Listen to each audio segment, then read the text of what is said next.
We want to welcome in our political panel tonight, Republican strategist Matt Klink and political contributor Kurt Bardella, former DNC advisor and host of Kurt's Country here on NewsNation, if you haven't seen it already. Thank you both for being here, gentlemen. Matt, I do want to start with you tonight.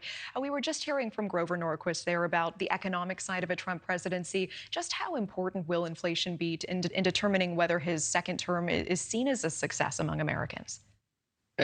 Natasha, first of all, thank you for having me. It's not so much inflation, it's the microeconomic impacts of inflation. If the cost of goods that people buy every day go down, then it will be viewed as a success.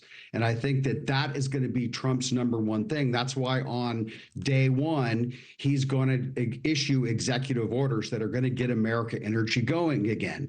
And for, the Democrats like to say, we're producing more oil than we ever have. The difference being is that that rate of production has slowed and refining capacity is less. So we're making less gasoline and diesel. That will drive costs down because that impacts the cost of consumer goods. So that's going to be, I think, one of the first tasks that he implements by executive order on day one in January. Kurt, I do want to get your take on all of this. We just did hear from Grover Norquist there. He said he believed inflation would decrease, would be lower under Trump. Do you agree? Do you agree that that is the outlook? Also seeing his eye towards 60% tariffs on China.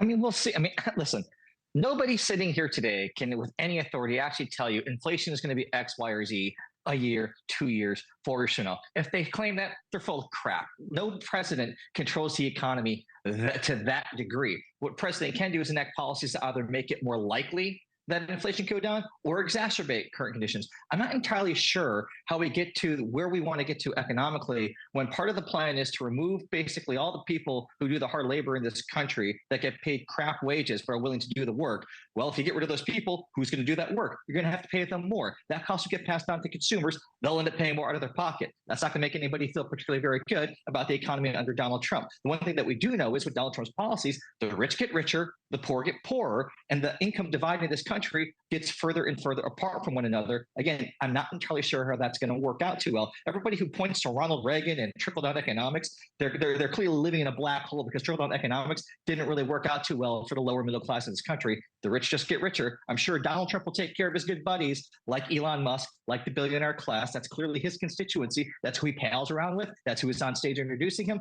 That's who he's going to be loyal to. Kurt, let's stay with you quickly and pivot to a different topic, because the bickering, the finger pointing continuing on the Democratic side, of course, after Harris's loss. Let's take a listen together to what one DNC member had to say about it. This is just an epic disaster. This is a $1 billion disaster. Actually, it was $1.018 billion, I think, right? There were 20 million or $18 million in debt. Right. It's incredible. And I raised millions of that. I have friends that I have to be accountable to and to explain what happened because I told them it was a margin of error raise. Kurt, how on earth does the party rebound from this?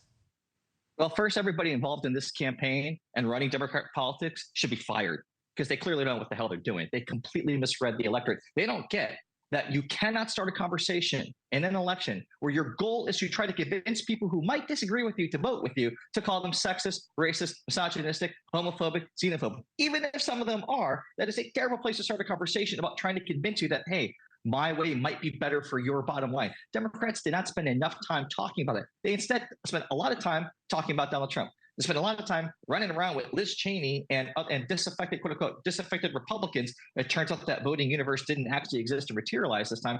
Rather than spending all of their time and $1 billion talk about why the Harris administration would be better for your bottom line. That's all people actually care about. Matt, let's bring you back in here. Also, as we just heard a moment ago, this new report saying Trump has already spoken with Russia's Vladimir Putin on Thursday, discussing the ongoing war in Ukraine. Do you see this campaign promise of ending the war quickly coming to fruition for Trump? As Kurt said, with inflation, I think that anybody who says that they know what's going to happen with the war in Ukraine is full of it. Because look, he's talked to Zelensky, he's talked to Putin, he's also talked to about 70 other world leaders. So, I mean, I can tell you one thing, that the perspective on both the Middle East and the war in Ukraine will be different. Thanks for watching. Go to joinnn.com to find News Nation on your screen. And don't forget to click the red subscribe button below to get more of News Nation's fact-driven, unbiased coverage.